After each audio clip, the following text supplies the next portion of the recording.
झूठ फरेब का महल। एक बार एक राजा ने अपने राज्य के सबसे कुशल कारीगर को महल में बुलाया। राजा कारीगर की कला से बहुत प्रभावित था। उसने कारीगर को दरबार में बुलाया और कहा, तुम हमारे लिए राज्य का सबसे सुंदर महल बनाओ। हमारे पास धन की कोई कमी नहीं है। तुम जितना धन मांगोगे उतना तुम्हें मिलेगा। कारीगर कुशल तो था, लेकिन उसे अपनी कला का घमंड आ चुका था। सब जगह से अपने काम की तारीफ सुनकर अब उसके मन में कामचोरी और आलस्य की प्रवृत्ति आ चुकी थी।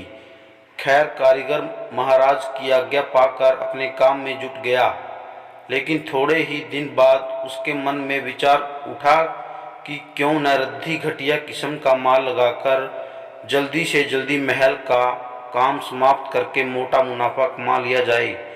और उससे यही किया।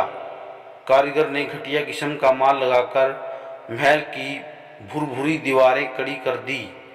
कारीगर ने बाहर से महल को सुंदर सज्जा सज्जा से चमका दिया, लेकिन अंदर से महल में वो कच्चा माल लगा था। थोड़े ही दिन में आकर्षक सुंदरता वाला महल, सोने सी चमक वाला सुंदर सा महल तैयार हो गया।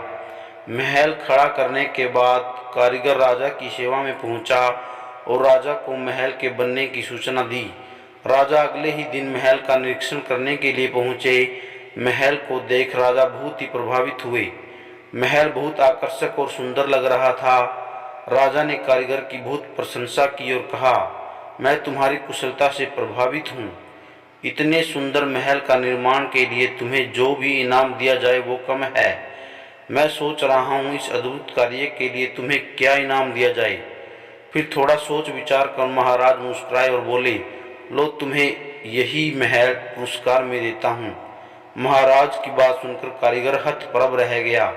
उसे क्या मालूम था कि जिस महल को वह घटिया माल से बना रहा है, वही महल एक दिन उसे इनाम में मिल जाएगा। राजा महल का निरीक्षण कर और महल को कारीगर को इनाम में देकर चले गए। कारीगर अपने किए पर मुंह छिपाकर रोने लगा।